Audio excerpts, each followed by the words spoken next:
A routine medical call turns into a disturbing discovery. Now, I have to warn you, this story really difficult to hear. Firefighters arrive in Beaufort to find a bedridden woman. She's alive, but her body was decomposing with maggots and roaches crawling all over her. Tonight, Faith Abube is speaking with this woman's family. Faith, what did they tell you? Well, Vinny, the victim's husband and her son are here at the Gwinnett County Jail tonight, accused of neglecting her. But I talked to her mother and her sister. They are telling me she's still in the hospital tonight. She's alert and she's not doing well at all. But let me take you 11 miles down the road to the scene in Beaufort.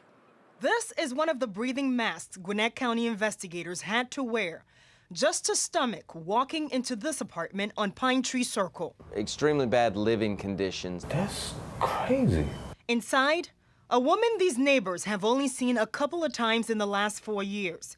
Police say the 54-year-old was bedridden.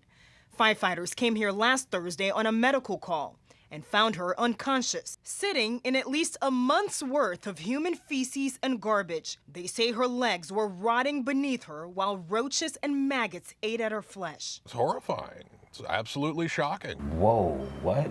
How? How did that happen? That's what police are trying to figure out. The woman's husband, Terry Sorrell, and her son, Christian Sorrell, both arrested and charged with neglect. Corporal Wilbert Randall says the two were the woman's only caretakers. We all have our different living styles or neatness or whatever, but they're free to come and go. She was immobile.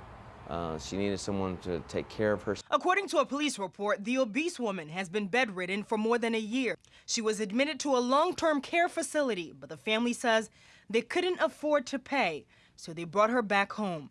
Neighbors tell 11 Alive moving her to clean her was a constant challenge. I know they couldn't do it by themselves because the neighbor and I went there together to help them. It wasn't possible. In addition to the woman's condition, police say the apartment was uninhabitable. Garbage everywhere, piled up to almost the ceiling in some places, and the entire apartment crawling with bugs. I have I don't have a big enough vocabulary for it. So, Faith, how about that apartment? What's going to happen to that? You've got neighbors there, right? Yeah, definitely. There's a neighbor directly next to that apartment in the same building. Obviously, police think this apartment is uninhabitable. So we've been asking for the last 2 days, did they call code enforcement? Is the apartment condemned? And so far, 2 days, no response.